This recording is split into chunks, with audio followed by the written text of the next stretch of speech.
Dear students, अज का screen recording जो lesson है बेटा, लैसन है classification of elements and periodicity in properties. एक लैक्चर पहला तो मैं वाइट बोर्ड पर बना के भेजा सी और उसनू सिर्फ 7 बच्चों ने व्यू किया।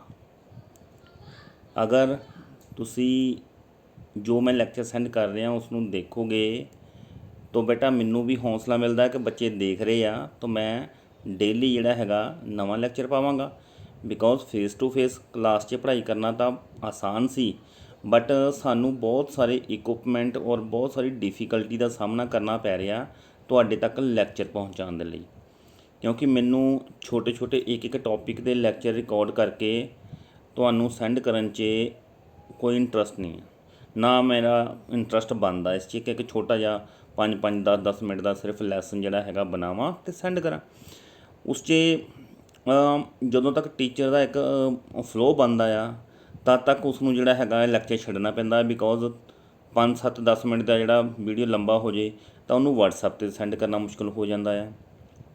तो सानू माइक होर सारे इक्विपमेंट फिर अगे उसनूं डाउनलोड करन दे लई उन्होंने पहला करना पैंदा आ, बहुत सारी वो अंदर प्योरीफिकेशन नॉइस रिमूव करना पैंदा है, वो अंदर एडिटिंग फंक्शन करने पैंदे आ, फिर उसनूं यूट्यूब ते लिंक बनाने लई सेंड करना पैंदा आ, उत्थे फिर उसनूं अद्धा पौना घंटा लग जाता, फिर उसनूं जिहड़ा प्रोसैसिंग च टाइम लगता है, फिर उसका लिंक बनेगा, फिर उसनूं सेंड करन वेले वन टाइम वट्सएप ते लिंक का टाइम लगता।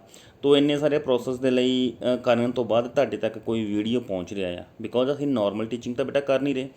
तुसीं अगर उसनूं देखोगे, मैं उसका कोई टैसट दोबारा लवांगा, तुसीं टैसट नूं परफॉर्म करोगे तो नंबर अच्छे लोगे तो टीचर नूं भी एक मोटिवेशन मिल रही है भी हाँ जो असीं नवीं टैकनीक नाल जो समय की रिक्वायरमेंट है उस नाल पढ़ाई कर रहे हैं तो बच्चे भी रिस्पॉन्स कर रहे हैं।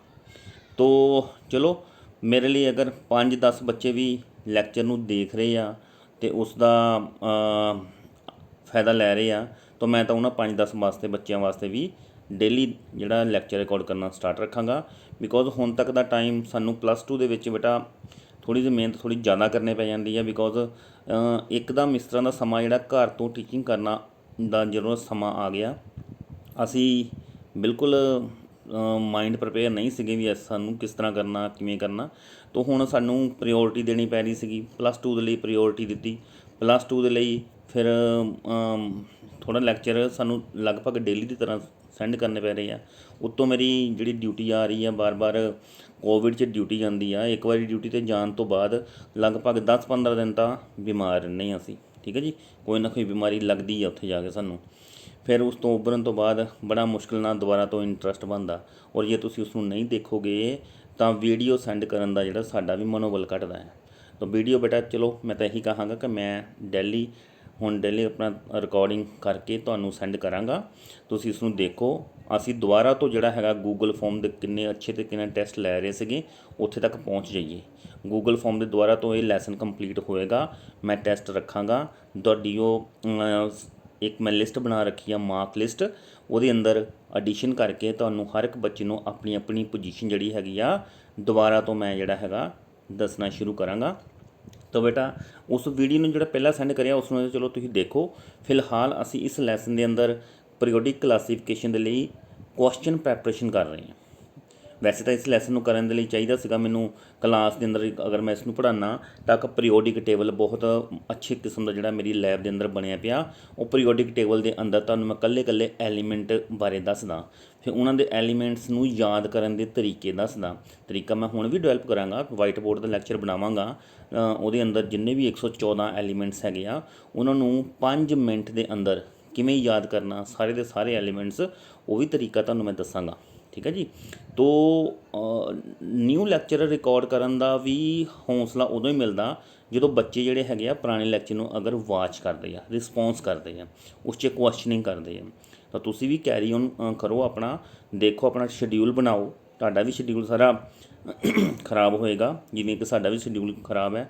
हुण मैं असीं अपना तो शेड्यूल बना लिया, मैं नाइट टाइम 'च +1 ਦੀ ਰਿਕਾਰਡਿੰਗ ਕਰਾਂਗਾ, ਸਵੇਰ ਤੱਕ ਉਸ ਦੀ ਡਿਵੈਲਪਮੈਂਟ ਕਰਕੇ ਜਿਹੜਾ ਹੈਗਾ ਤੁਹਾਨੂੰ ਮੋਰਨਿੰਗ 'ਤੇ ਸੈਂਡ ਕਰ ਦਿਆ ਕਰਾਂਗਾ, ਔਰ ਡੇ ਟਾਈਮ 'ਤੇ ਮੈਂ +2 ਦੀ ਰਿਕਾਰਡਿੰਗ ਕਰਾਂਗਾ ਔਰ ਉਸ ਨੂੰ ਨਾਈਟ ਟਾਈਮ 'ਤੇ ਪ੍ਰੋਸੈਸ ਕਰਕੇ ਸੈਂਡ ਕਰਿਆ ਕਰਾਂਗਾ।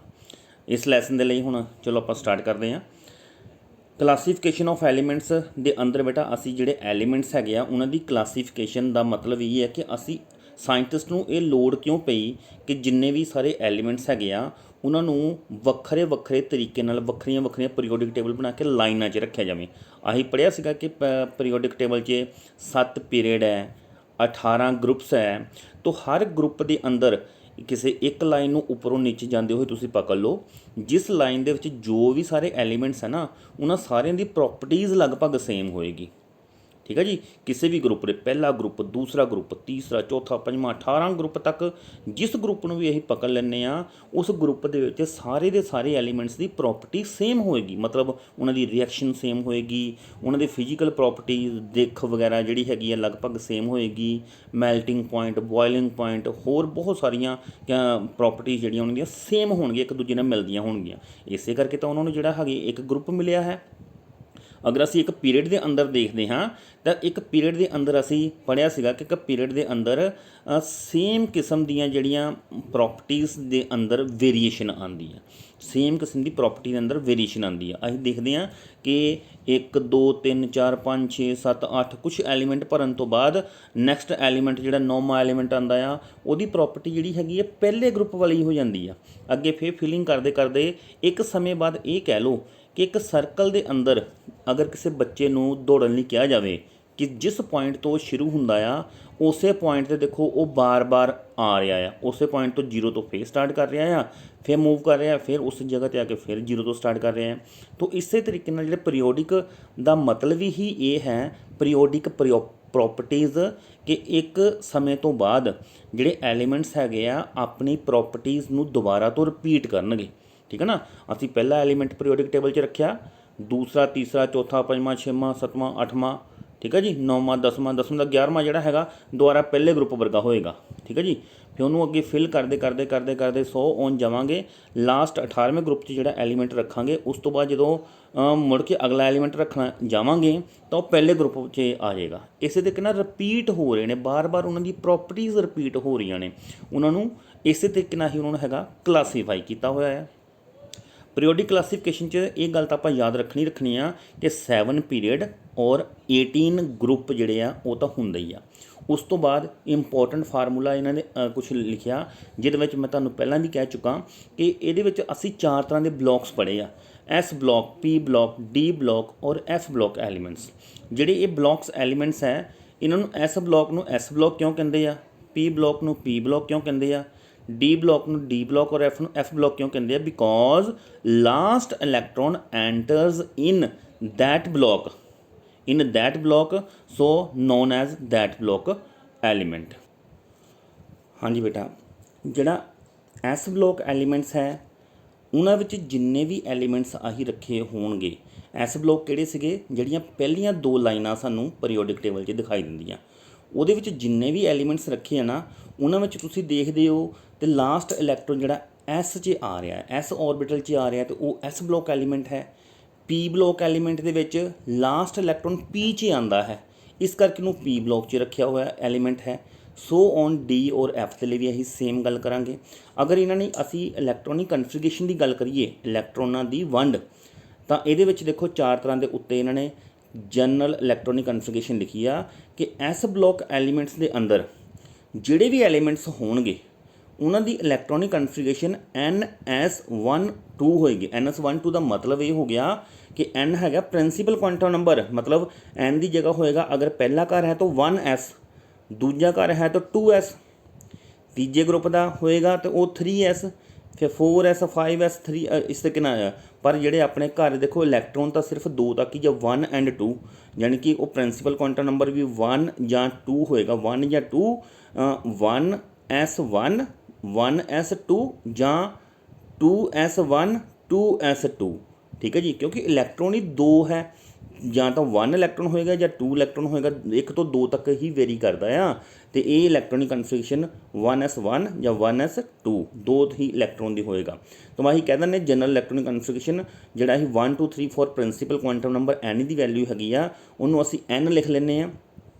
NS1 ਜਾਂ 2 ਇਲੈਕਟ੍ਰੋਨ 1 ਹੋਏਗਾ ਜਾਂ 2 ਹੋਏਗਾ। ਪੀ ਬਲੋਕ ਐਲੀਮੈਂਟਸ ਦੇ ਅੰਦਰ ਅਸੀਂ ਦੇਖਦੇ ਹਾਂ ਤੇ ਪੀ ਬਲੋਕ ਦੀ ਸਾਰੀ ਦੀ ਕਲਾਸੀਫਿਕੇਸ਼ਨ NS2 ਜਿਹੜਾ ਐਸ ਬਲੋਕ ਹੈ ਉਹ 'ਚ ਤਾਂ 2 ਇਲੈਕਟ੍ਰੋਨ ਹੋਣਗੇ ਹੀ, ਬਟ ਜਿਹੜਾ ਪੀ ਬਲੋਕ ਹੈ ਉਹਦੇ ਅੰਦਰ NP126 ਯਾਨੀ ਕਿ NP1 ਵੀ ਹੋ ਸਕਦਾ ਹੈ, NP2 NP3 NP4 NP5 NP6, ਮਤਲਬ P ਦੇ ਵਿੱਚ ਇਲੈਕਟ੍ਰੋਨ ਵੇਰੀ ਕਰ ਰਹੇ ਆ। ਉਹਦੇ ਵਿੱਚ 1 ਤੋਂ 6 ਤੱਕ ਇਲੈਕਟ੍ਰੋਨ ਆਣਗੇ ਕਿਉਂਕਿ 6 ਹੀ ਉਹਦੇ ਅੰਦਰ ਗਰੁੱਪ ਹੁੰਦੇ ਨੇ। ਆਪਣੇ ਪੀ ਬਲੋਕ ਦੇ ਅੰਦਰ 6 ਗਰੁੱਪ ਹੁੰਦੇ ਨੇ ਤੇ ਇਸੇ ਕਰਕੇ 6 ਗਰੁੱਪ ਦੇ ਅੰਦਰ ਪਹਿਲੇ ਗਰੁੱਪ ਦੇ ਅੰਦਰ ਜਿਹੜਾ ਇਲੈਕਟ੍ਰੋਨ ਰਹਿਣਗੇ ਉਹ ਹਮੇਸ਼ਾ Sj2Pj1, ਫਿਰ ਅੱਗੇ Sj2Pj2, ਫਿਰ Sj2Pj3, Sj2Pj4, ਇਸ ਤਰ੍ਹਾਂ ਕਰਦੇ ਕਰਦੇ Sj2Pj6 ਤੱਕ ਜਿਹੜਾ 18ਵੇਂ ਗਰੁੱਪ ਤੱਕ ਐਲੀਮੈਂਟ ਚਲੇ ਜਾਂਦੇ ਨੇ। ਠੀਕ ਹੈ ਜੀ, ਕਿਉਂਕਿ +1 ਦੇ ਵਿੱਚ ਸਿਰਫ ਸਾਨੂੰ ਐਸ ਬਲੋਕ ਔਰ ਪੀ ਬਲੋਕ ਹੀ ਜਿਹੜਾ ਹੈ ਇਸ ਦੀਆਂ ਪ੍ਰੋਪਰਟੀਜ਼ ਹੀ ਪੜ੍ਹਨੀਆਂ ਹੈ ਔਰ ਇਹਨਾਂ ਦੇ ਹੀ ਕੁਐਸਚਨ ਆਣੇ ਆ। ਤਾਂ ਇਸ ਕਰਕੇ ਆਪਾਂ ਡੀ ਬਲੋਕ ਐਫ ਬਲੋਕ ਦੀ ਜਨਰਲ ਇਲੈਕਟ੍ਰੋਨਿਕ ਕਨਫਿਗਰੇਸ਼ਨ ਸਿਰਫ ਤੁਸੀਂ ਦੇਖ ਲਓ ਕੀ ਲਿਖੀ ਆ।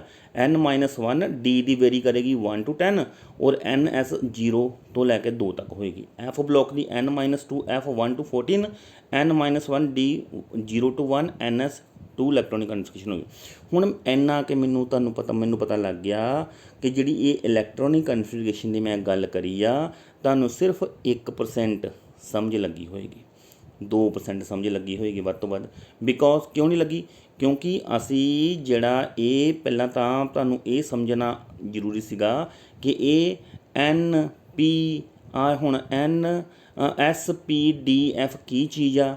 ਇਹਨਾਂ ਦੇ ਲਈ ਇਹ ਜਿਹੜੇ ਕੁਆਂਟਮ ਨੰਬਰ ਹੈਗੇ ਆ ਇਹਨਾਂ ਦੇ ਲਈ ਮੈਨੂੰ ਇੱਕ ਮੈਂ ਲੈਕਚਰ ਰਿਕਾਰਡ ਕਰਾਂਗਾ ਜਿਹਦੇ ਵਿੱਚ ਸਿਰਫ ਤੇ ਸਿਰਫ ਇਲੈਕਟ੍ਰੋਨਿਕ ਕਨਫਿਗਰੇਸ਼ਨ ਕਿਸੇ ਐਲੀਮੈਂਟ ਦੀ ਪੀਰੀਓਡਿਕ ਟੇਬਲ 'ਚ ਕਿਵੇਂ ਭਰੀ ਗਈ ਹੈ। ਠੀਕ ਹੈ ਨਾ, ਪੀਰੀਓਡਿਕ ਟੇਬਲ ਦੀ ਸਿਰਫ ਜਿਹੜੀ ਮੈਂ ਇਲੈਕਟ੍ਰੋਨਿਕ ਕਨਫਿਗਰੇਸ਼ਨ ਦਾ ਅੱਜ ਹੀ ਲੈਕਚਰ ਵਾਈਟ ਬੋਰਡ 'ਤੇ ਬਣਾਵਾਂਗਾ ਔਰ ਤੁਹਾਨੂੰ ਸੈਂਡ ਕਰ ਦਾਂਗਾ। ਓਕੇ, ਇਲੈਕਟ੍ਰੋਨਿਕ ਕਨਫਿਗਰੇਸ਼ਨ ਬਹੁਤ ਇੰਪੋਰਟੈਂਟ ਟੌਪਿਕ ਆ ਬਿਕੋਜ਼ +2 ਤੱਕ ਜਿੰਨੀ ਵੀ ਤੁਸੀਂ ਅੱਗੇ ਕੈਮਿਸਟਰੀ ਪੜ੍ਹਨੀ ਆ ਉਹਦੇ ਵਿੱਚ ਅਗਰ ਇਲੈਕਟ੍ਰੋਨਿਕ ਕਨਫਿਗਰੇਸ਼ਨ ਨਹੀਂ ਸਾਨੂੰ ਕਿਸੇ ਐਟਮ ਦੀ ਲਿਖਣੀ ਆ ਰਹੀ ਤਾਂ ਅਸੀਂ ਅਗਲੇ ਕੁਐਸਚਨ ਨਹੀਂ ਕਰ ਸਕਦੇ ਔਰ ਬਹੁਤ ਸਾਰੇ ਕੁਐਸਚਨ ਤਾਂ ਲੱਗਦੇ ਹੀ ਇਲੈਕਟ੍ਰੋਨਿਕ ਕਨਫਿਗਰੇਸ਼ਨ ਨਾਲ ਹੈ।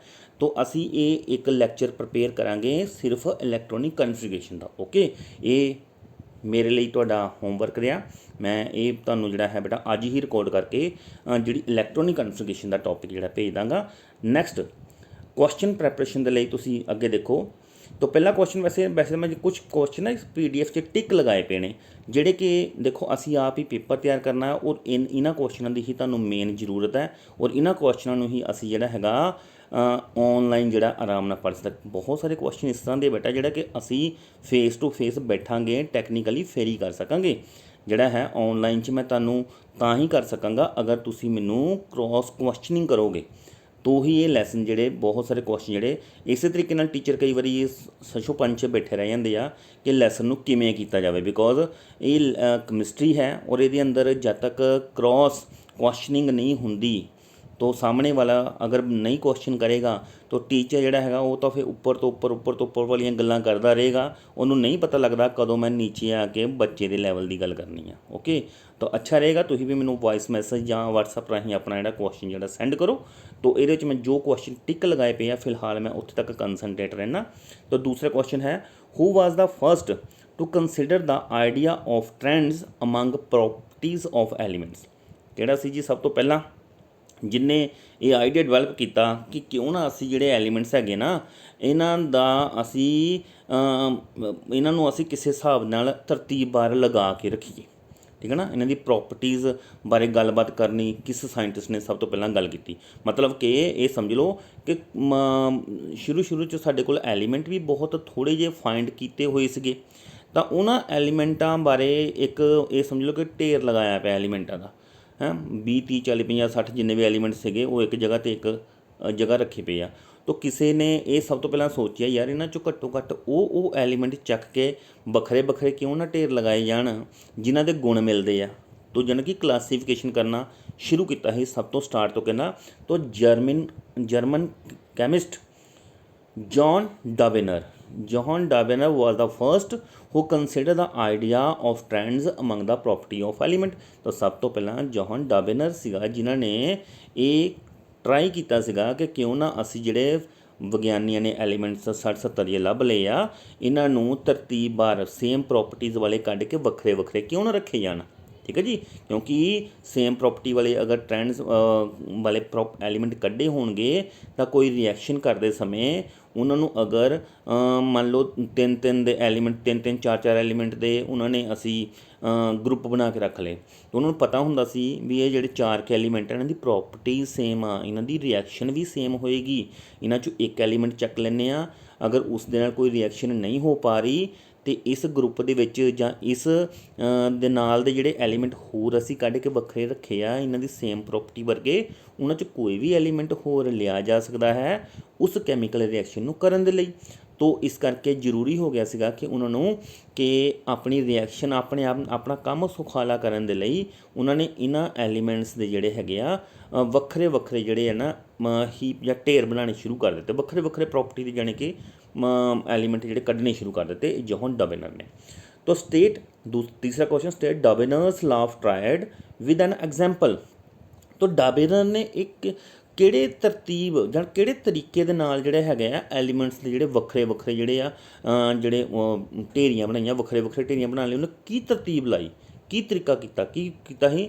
तो डावेनर ने की कीता सीगा डावेनर लॉ ऑफ ट्रायड यह बहुत इंपॉर्टेंट मशहूर लॉ है बेटा क्योंकि सब तो पहला स्टार्टिंग ही इत्थों हुई सी।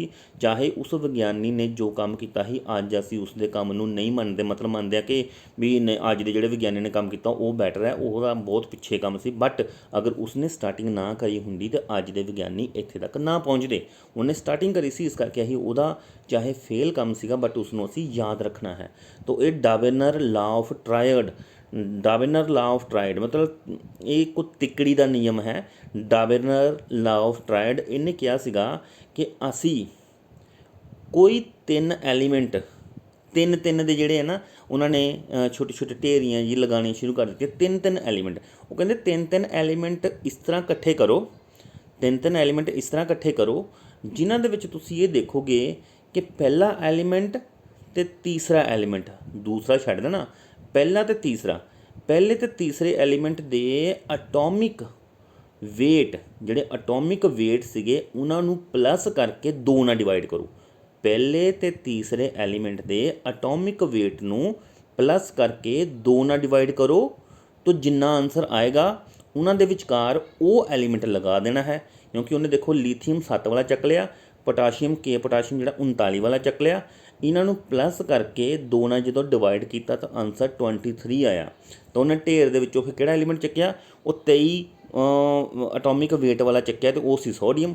फिर उसने सोडियम नूं लीथियम तो पोटाशियम के विचकार रख दिता तो उन्हें कहा देखो जी ये 3 अजिहे एलीमेंट है जिन्हां दी प्रॉपर्टी सेम है। इस तरीके नाल उन्हें एक ढेरी ये बनाई इस तरीके नाल उन्हें होर भी 5-7 जिन्ने कि वो बना सकता होया उसने उस वेले बनाया सीगा। तो उन्हें अटोमिक वेट के आधार पर जिहड़ी हैगी आ 3 एलीमेंट का ट्रायोड बनाता। इस करके ही डावेनर लॉ ऑफ ट्रायोड पढ़ते हैं। उसने फिर ये देखा भी जिहड़े 3 एलीमेंट है ना इन्हां दी बहुत सारी कैमिकल प्रॉपर्टीज़ और फिजिकल प्रॉपर्टीज़ लगभग मिलदियां पईयां सी। तो काफ़ी समय तक ये काम चलता रहा सारे उसनूं मनन लग गए हाँ भाई बहुत अच्छी खोज करती इसने 3 एलीमेंट जिहड़े वखरे वखरे कढ के रख दिते आ उन्हां दी सच्ची यार सही गल है सारियां दी कैमिकल प्रॉपर्टी फिजिकल प्रॉपर्टी उन्हां दी रिएक्शनां भी इक्को जिहियां हुंदियां पईयां आ उन्हां दी दिख भी इक्को जी आ उन्हां दा बॉयलिंग पॉइंट उन्हां दा पिघलन का दर्जा सब कुछ देखते पे तो कहते सेम ही सी। तो डावेनर लॉ ऑफ ट्रायड इस तरीके नाल बनिया। दैन चौथा क्वेश्चन है who give the law of octave octave का लॉ किसने दिता।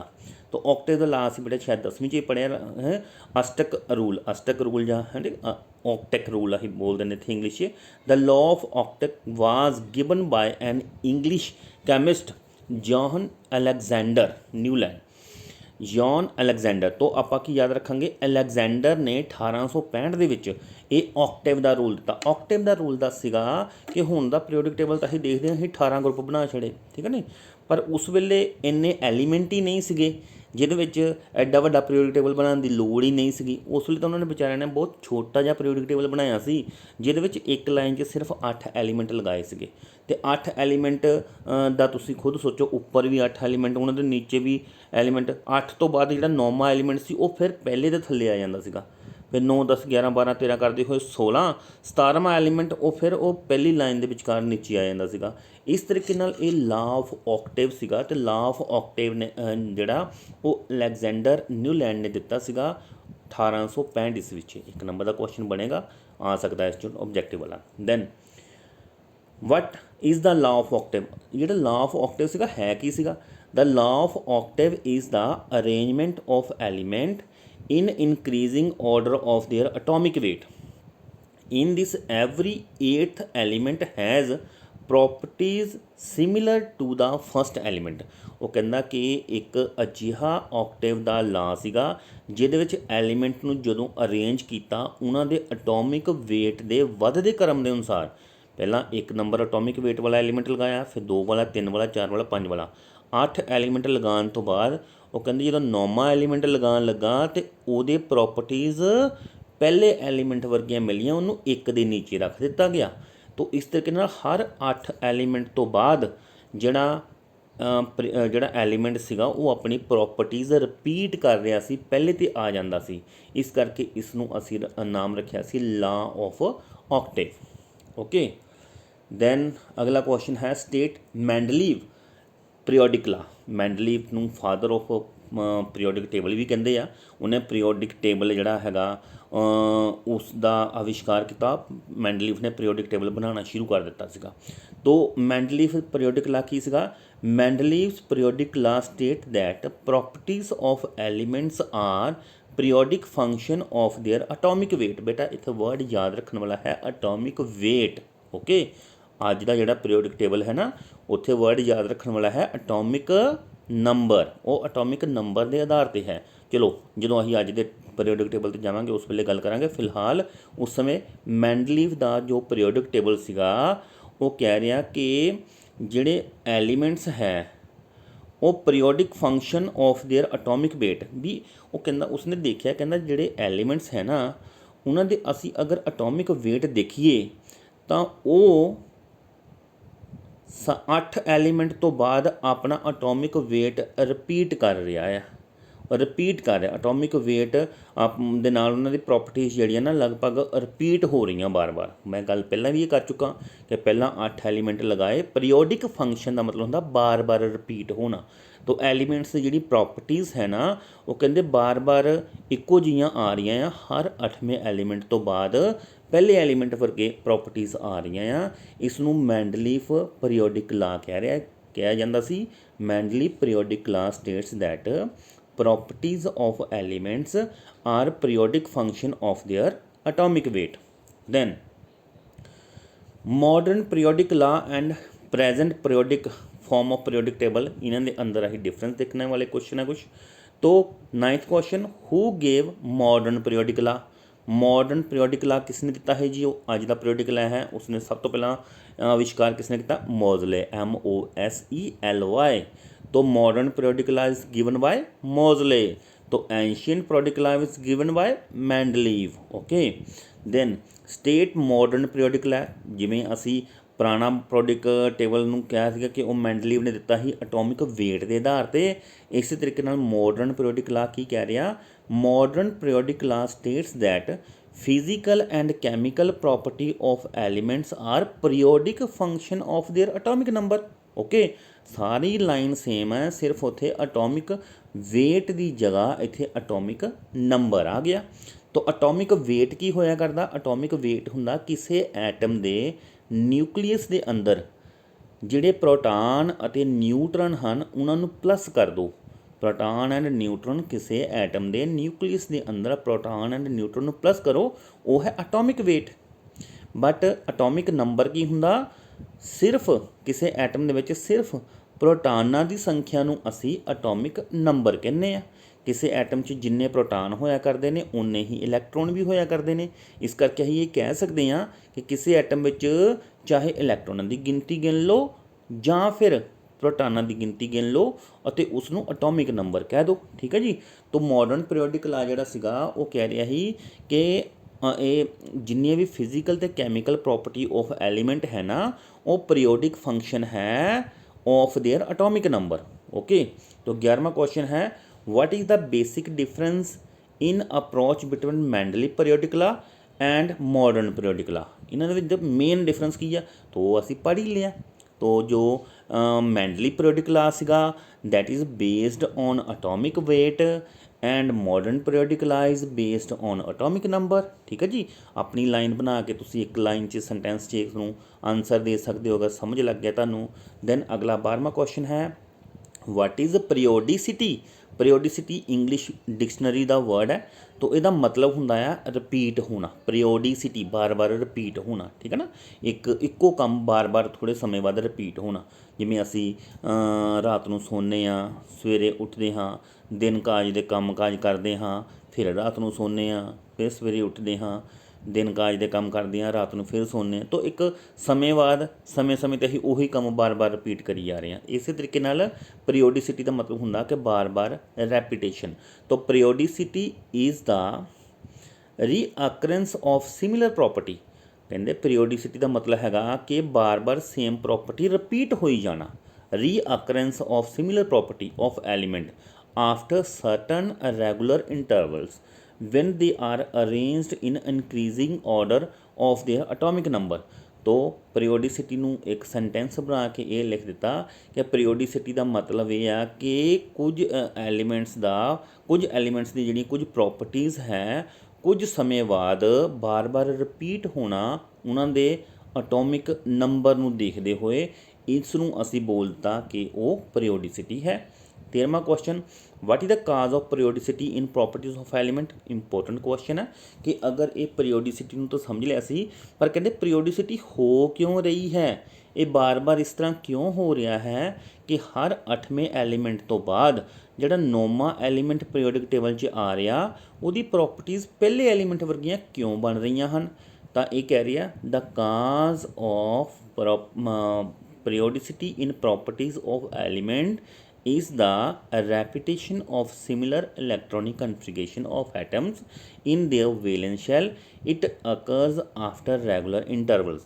तो इन्हां सारी लाइनां दा एक मेन निचोड़ वर्ड ये आ कि ये देखा गया कि हर 8वें एलीमेंट तो बाद एलीमेंट्स की जिहड़ी इलैक्ट्रॉनिक कन्फिगरेशन है ना, इलैक्ट्रॉनां दी वंड पहले घर च किन्ने इलैक्ट्रॉन रहणगे, दूजे च किन्ने रहणगे, तीजे च किन्ने रहणगे, चौथे च किन्ने रहणगे।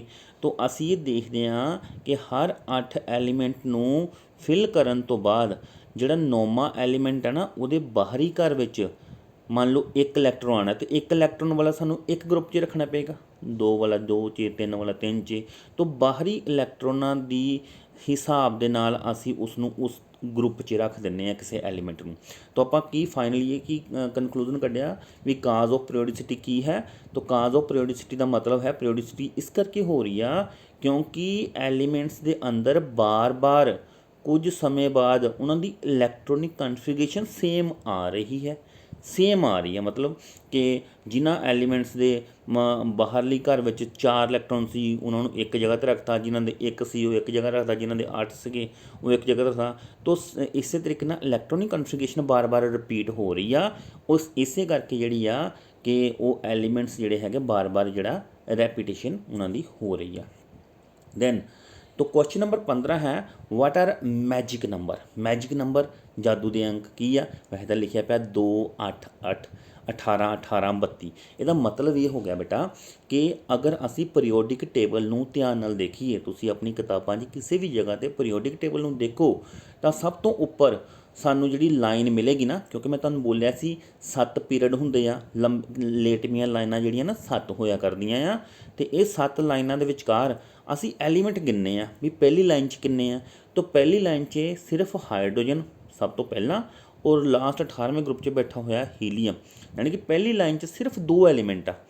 दूसरी लाइन च असीं गिनांगे तो 8 एलीमेंट आएंगे, तीसरी लाइन च भी 8 आएंगे, चौथी लाइन 'ਚ ਅਸੀਂ अगर ਦੇਖਾਂਗੇ ਤਾਂ ਉੱਥੇ डी ਬਲੋਕ ਵੀ ਸ਼ੁਰੂ ਹੋ ਗਿਆ, ਜਿਹਦੇ ਵਿੱਚ 10 ਐਲੀਮੈਂਟ ਹੁੰਦੇ ਆ। ਤਾਂ 2 10 ਔਰ 6 18 ਐਲੀਮੈਂਟ ਆਉਣਗੇ। ਪੰਜਵੀਂ ਲਾਈਨ ਦੇ ਵਿੱਚ ਯਾਨੀ ਕਿ ਪੰਜਵੇਂ ਪੀਰੀਅਡ ਦੇ ਅੰਦਰ 20 18 ਹੋਣਗੇ। ਪੰਜਵੇਂ ਤੋਂ ਬਾਅਦ ਜਦੋਂ 16ਵਾਂ ਪੀਰੀਅਡ ਆਏਗਾ ਤੇ ਉਹਦੇ ਵਿੱਚ 32 ਆ ਗਏ। ਇਹ 32 ਕਿੱਥੋਂ ਆ ਗਏ? ਤਾਂ ਮੈਂ ਤੁਹਾਨੂੰ ਕਿਹਾ ਸੀਗਾ, ਜਿਹੜਾ ਵਾਈਟ ਬੋਰਡ 'ਤੇ ਮੈਂ ਤੁਹਾਨੂੰ ਲੈਕਚਰ ਭੇਜਿਆ, ਕਿ ਜਿਹੜਾ ਤੀਸਰਾ ਗਰੁੱਪ ਹੈ, ਪਹਿਲੇ ਦੂਸਰੇ ਐਸ ਬਲੋਕ ਨੂੰ ਛੱਡ ਕੇ ਤੀਸਰਾ ਗਰੁੱਪ ਜਿਹੜਾ ਕਿ ਡੀ ਬਲੋਕ 'ਚ ਆਏਗਾ। ਤੀਸਰੇ ਗਰੁੱਪ ਦੇ ਵਿੱਚ ਜਿਹੜੇ ਕੁਛ ਇਸ ਤਰ੍ਹਾਂ ਦੇ ਐਲੀਮੈਂਟਸ ਹੈ ਜਿਹੜੇ ਇੱਕੋ ਹੀ ਗਰੁੱਪ ਦੇ ਵਿੱਚ 14 ਐਲੀਮੈਂਟ ਰੱਖੇ ਹੋਏ ਆ। ਉਹ 14 ਐਲੀਮੈਂਟਸ ਜਿਹੜੇ ਹੈਗੇ ਆ ਪੀਰੀਓਡਿਕ ਟੇਬਲ ਦੇ ਨੀਚੇ ਰੱਖ ਦਿੱਤੇ ਗਏ ਆ। ਉਹ 14 ਐਲੀਮੈਂਟ ਵੀ ਹੁਣ ਆ ਕੇ ਪਲੱਸ ਹੋਣ ਲੱਗ ਗਏ ਇਹਦੇ ਵਿੱਚ, ਠੀਕ ਹੈ ਨਾ। ਯਾਨੀ ਕਿ 2 10 14 6 ਇਹ ਸਾਰੀ ਐਲੀਮੈਂਟ ਦਾ ਜਿਹੜਾ ਜੋੜ ਸੀਗਾ ਫਿਰ ਉਹ 32 ਆਉਣ ਲੱਗ ਗਿਆ। ਫਿਰ ਅਗਲੇ 6ਵੇਂ ਔਰ 7ਵੇਂ ਲਾਈਨ ਦੇ ਵਿੱਚ ਅਸੀਂ ਇਹੀ ਦੇਖਦੇ ਹਾਂ ਵੀ 6ਵੇਂ ਲਾਈਨ ਤੋਂ ਵੈਸੇ ਪੂਰੀ ਹੈ, 32 ਐਲੀਮੈਂਟਸ ਮਿਲਣਗੇ। 7ਵੀਂ ਲਾਈਨ ਅਭੀ ਪੂਰੀ ਨਹੀਂ ਹੈ, ਠੀਕ ਹੈ ਨਾ। ਉਹਦੇ ਵਿੱਚ ਹਜੇ ਕੁਝ ਐਲੀਮੈਂਟਸ ਦੀ ਜਗ੍ਹਾ ਖਾਲੀ ਰੱਖੀ ਹੋਈ ਆ, ਉਹ ਤੁਸੀਂ ਫਾइंड ਕਰਨੇ ਆ ਹਜੇ ਵਿਗਿਆਨੀਆਂ ਨੇ ਆ ਕੇ, ਠੀਕ ਹੈ ਨਾ। ਤਾਂ ਉਹ ਲਾਈਨ ਹਜੇ ਅਧੂਰੀ ਆ। ਤਾਂ ਇਸ ਕਰਕੇ ਮੈਜਿਕ ਅੰਕ 32 ਤੱਕ ਹੀ ਰੋਕ ਦਿੱਤਾ ਗਿਆ ਇਹਨਾਂ ਨੇ। ਤਾਂ ਕਹਿ ਰਹੇ ਕਿ 2 8 8 18 18 ਔਰ 32 ਇਹ ਅੰਕਾਂ ਨੂੰ ਅਸੀਂ ਮੈਜਿਕ ਨੰਬਰ ਕਹਿੰਦੇ ਆ, ਜਿਸ ਦੇ ਵਿੱਚ ਸਾਰੇ ਦਾ ਸਾਰਾ ਜਿਹੜਾ ਪੀਰੀਓਡਿਕ ਟੇਬਲ ਹੈ ਉਹਦੇ ਵਿੱਚ ਐਲੀਮੈਂਟਸ ਦੀ ਜਿਹੜੀ ਆ ਗਿਣਤੀ ਸਾਨੂੰ ਦੱਸੀ ਗਈ ਆ। ਇਹ ਪੀਰੀਓਡਿਕ ਟੇਬਲ ਹੈ ਜੀ। ਓਕੇ, ਮੈਜਿਕ ਨੰਬਰ ਹੋ ਗਏ। ਦੈਨ ਇਹ ਬਹੁਤ ਇੰਪੋਰਟੈਂਟ ਕੁਐਸਚਨ ਹੈ, ਮੈਂ ਇਸ ਨੂੰ ਟਿਕ ਨਹੀਂ ਕੀਤਾ, ਵੈਸੇ ਜ਼ਰੂਰ ਕਰਾਂਗੇ ਅਸੀਂ ਇਸ ਨੂੰ। Nomenclature of elements with atomic number 100।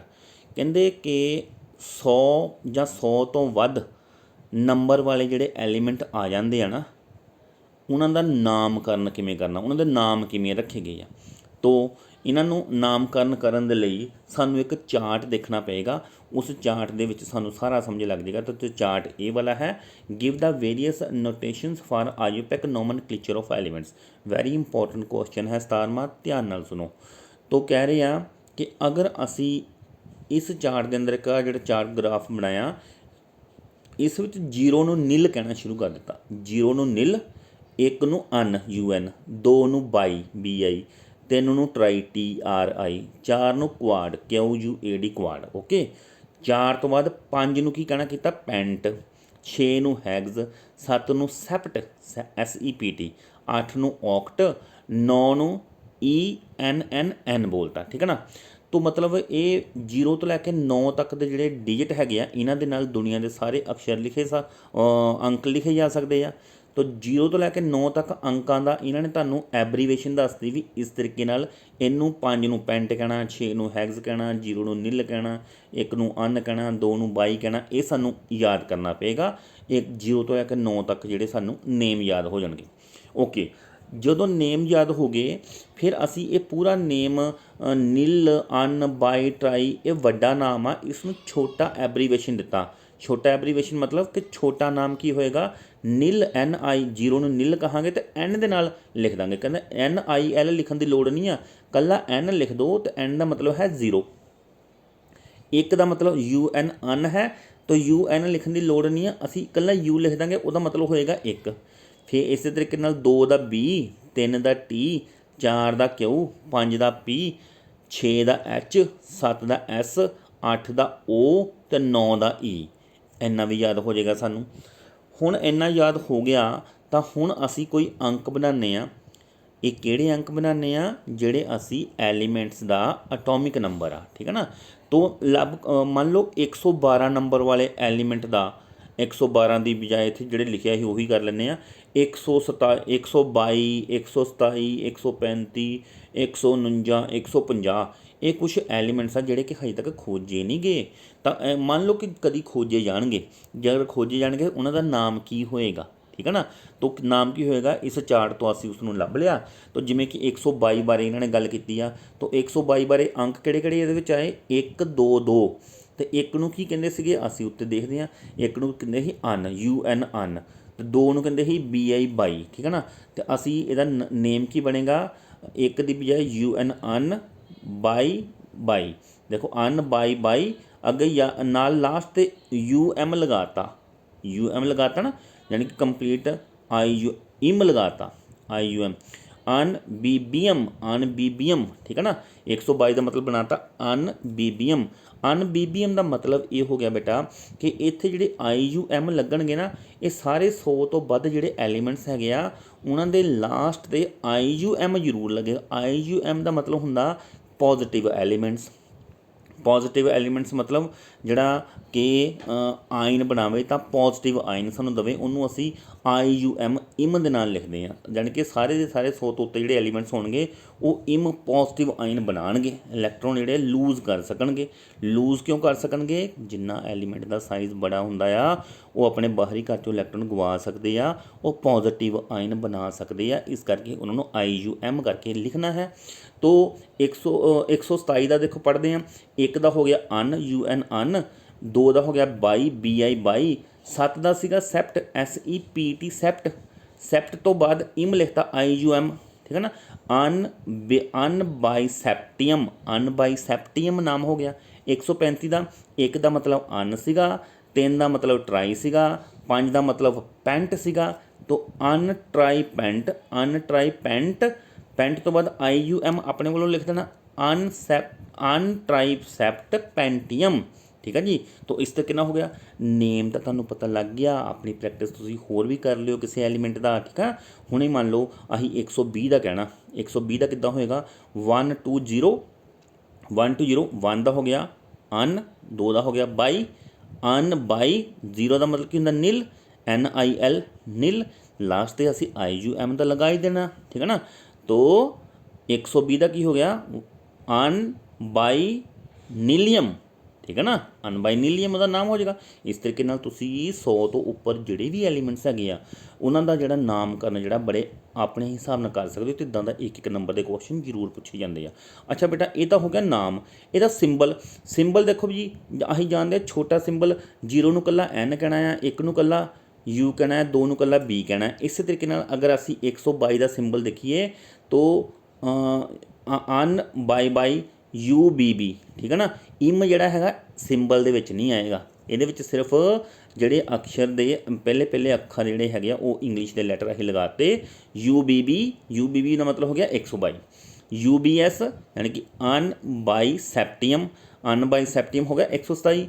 UTP अनट्राईपेंटियम, अनट्राईपेंटियम का मतलब हो गया कि 135। ओके। इस तरीके नाल नाम ते इन्हां दे जिहड़े सिंबल हैगे आ तुसीं इन्हां दी प्रैक्टिस करो। 145 लिखो, 148 लिखो, 149 लिखो, 165 लिखो, तो तुसीं उहदा नाम ते उहदा सिंबल जिहड़ा आप प्रैक्टिस करके देखो। ओके। तो एक क्वेश्चन इत्थे 19वां भी सीगा कि तुसीं कहंदे what would be the IUPAC name and symbol for the element having atomic number 111 and 102। 111 102 की प्रैक्टिस कर लो बेटा। तो अन अन 111 अन 3 बारी आएगा, UN UN UN। तो अगे अन लास्ट का जो इम लगा देना अनियम, जोड़ा यदा सिंबल होएगा UNN, ठीक है ना। सॉरी UNN U, ठीक है ना। दैन 102 का सीगा 102 102 1 अन हो गया, 0 नील हो गया, 2 बाई हो गया। अननिलबियम, अननिलबियम मतलब UNB, ठीक है ना। नेम और सिंबल इस तरीके नाल इन्हां दा भी यही लिख देंगे। इस तरीके नाल जिहड़ा मर्जी आ जाए। 120 का ही उत्ते गल कर रहे हैं, क्वेश्चन ही आ गया 20वां क्वेश्चन 120 का। तो इहदा लिखिया UNB अनबाइनीलियम, अनबाइनीलियम इहदा नाम हो गया। UBN जिहड़ा सिंबल हो गया। ओके। तो इसकी प्रैक्टिस बेटा कर लेना है। इस चों क्वेश्चन जब मैं भी गूगल फॉर्म बनावांगा क्वेश्चन जरूर रखांगा इहदे विचों। Then electronic configuration of elements and periodic table. Electronic configuration of elements है why do elements in the same group have similar physical and chemical property. कह रहे कि एक ही ग्रुप के जिहड़े एलीमेंट्स हैगे आ उन्हां दी फिजिकल ते कैमिकल प्रॉपर्टी सेम क्यों हुंदी आ। तो असी वर्ड याद रखना है इलैक्ट्रॉनिक कन्फिगरेशन। किसी भी एलीमेंट्स की अगर प्रॉपर्टी सेम आ रही आ तां ही उसनूं असी सेम ग्रुप च रखिया हुंदा आ।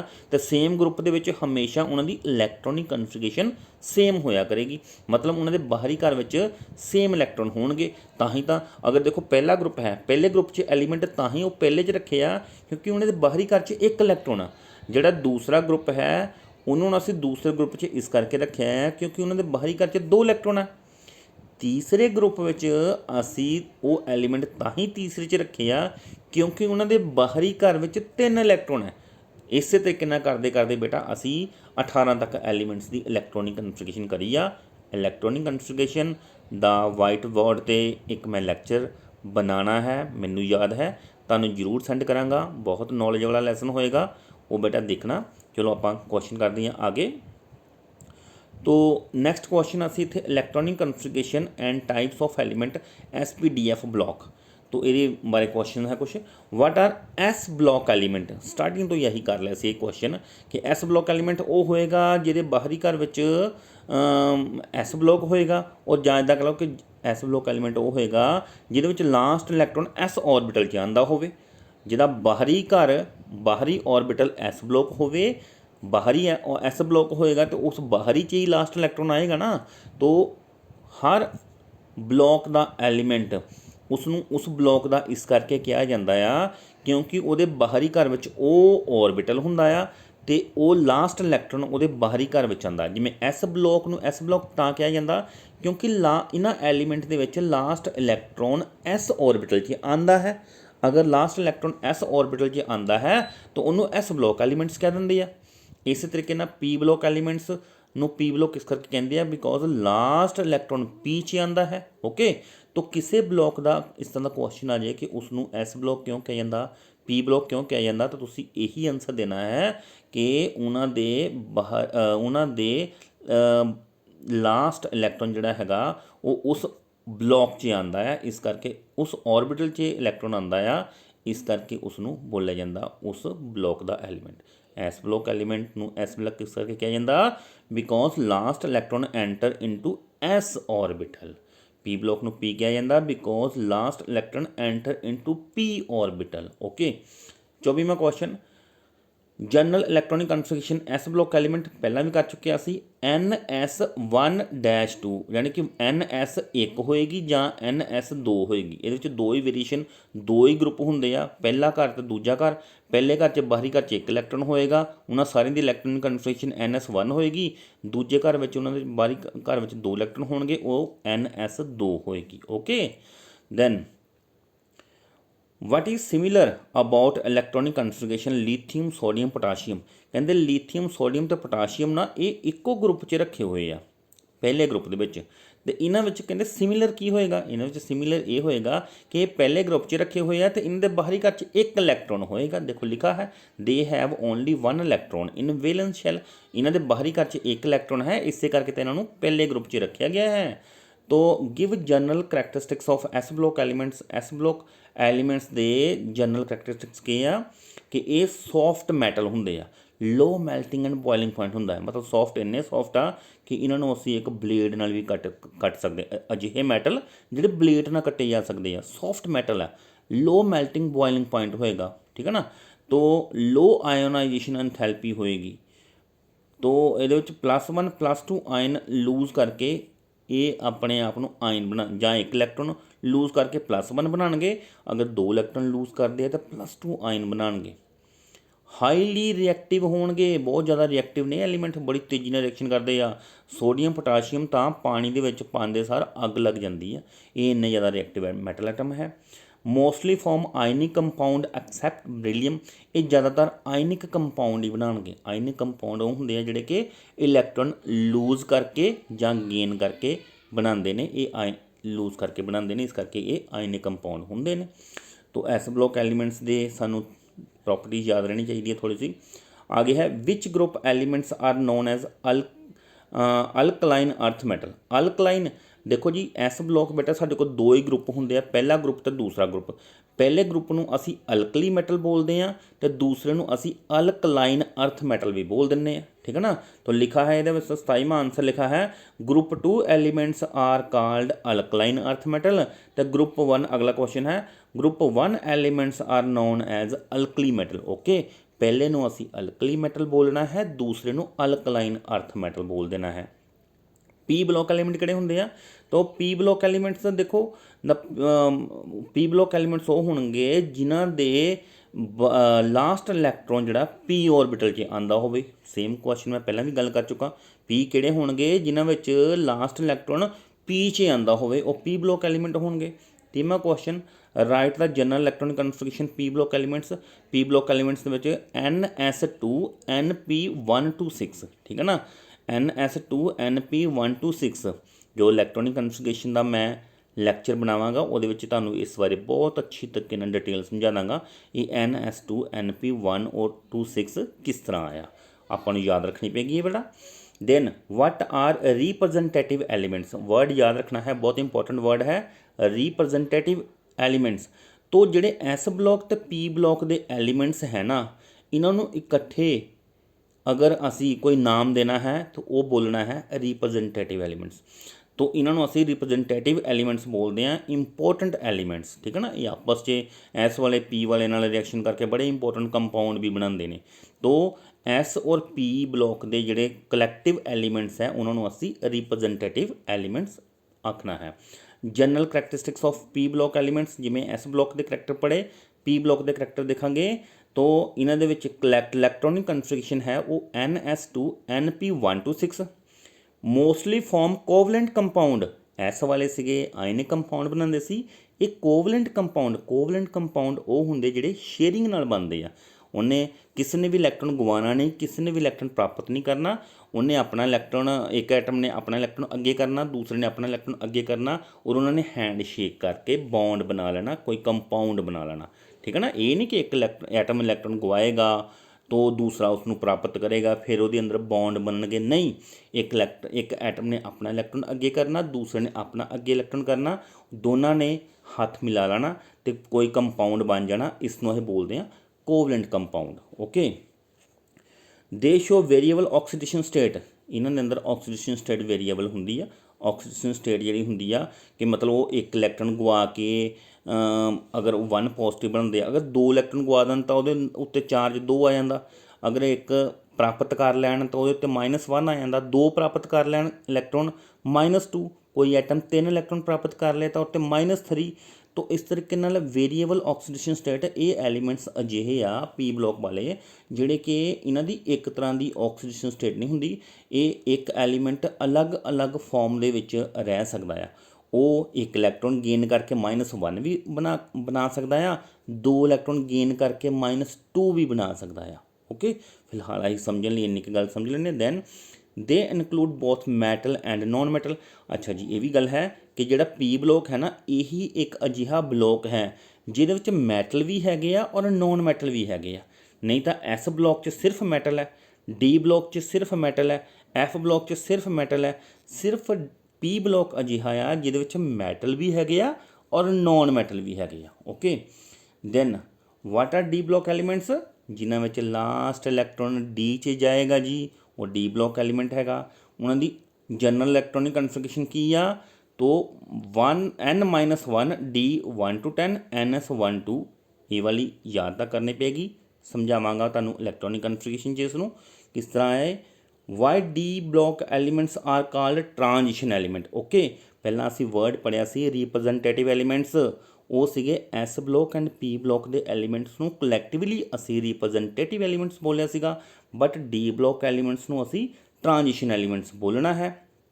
Okay, the D block elements are placed between S and P block elements. इन्होंने ट्रांजिशन बोलिया क्यों जाता, क्योंकि कहते ट्रांजिशन का मतलब हुंदा आ कि एक तो तुसीं समझ लो कि 2 ब्लॉकों के विचकार फसिया होना, उन्हां दी प्रॉपर्टीज़ जिहड़ी हैगी आ ना तो देखो जिथों स्टार्टिंग हुंदी है एस तो ना तो उहदे वर्गी हुंदी आ, ना जिथे खत्म पी हुंदी है ना उन्हां वर्गी हुंदी। उन्हां दी विचाले प्रॉपर्टी एस और पी दे विचकार वालियां प्रॉपर्टीज़ जिहड़ियां होणगियां वो डी ब्लॉक 'च हुंदियां। उन्हां दे विचकार वालियां प्रॉपर्टियां उन्हां दे विचकार फसे होने करके, जां एस तो कोई प्रॉपर्टी शुरू हुंदी आ पी तक कोई प्रॉपर्टी घटदी जांदी आ, जां पी तक प्रॉपर्टी कोई वधदी जांदी आ, और डी जिहड़ा उन्हां दे विचकार आ गया।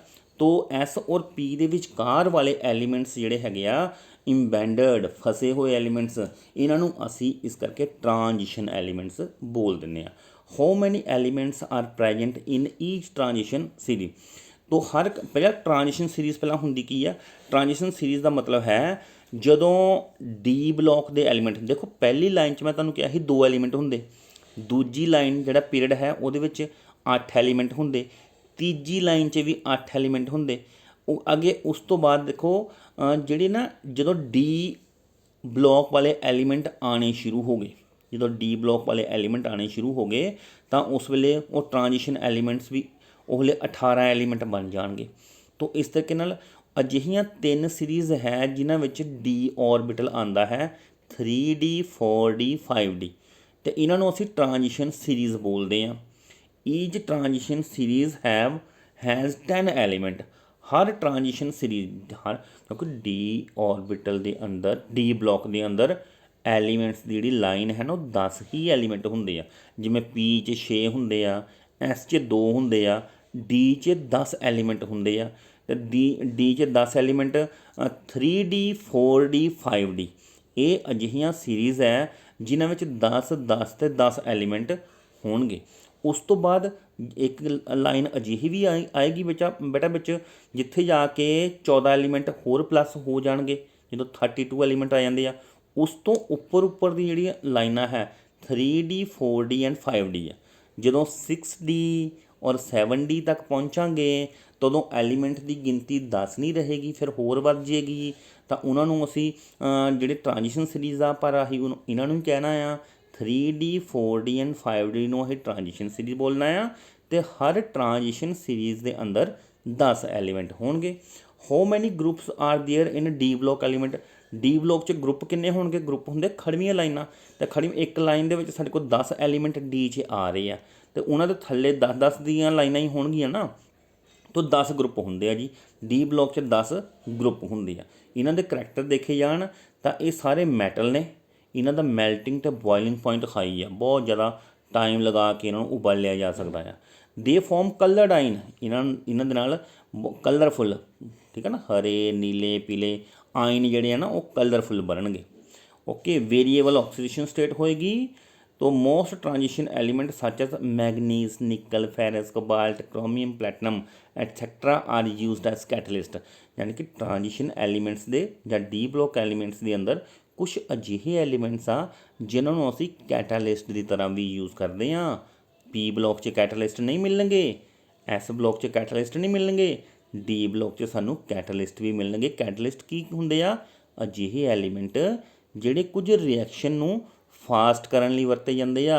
रिएक्शन दे विच आप यूज़ नहीं हुंदे, बट वो उस रिएक्शन नूं तेज़ी नाल कर दिंदे आ, फास्ट कर दिंदे आ।